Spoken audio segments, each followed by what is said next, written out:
مسطورا وما منعنا أن نرسل بالآيات إلا أن كذب بها الأولون وآتينا ثمود الناقة مبصرة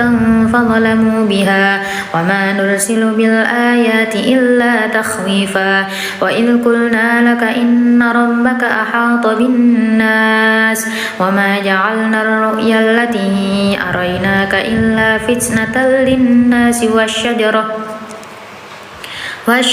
الملعونة في القرآن ونخوفهم فما يزيدهم إلا طغيانا كبيرا وإذ قلنا للملائكة اسجدوا لآدم فسجدوا إلا إبليس قال أأسجد لمن خلقت طينا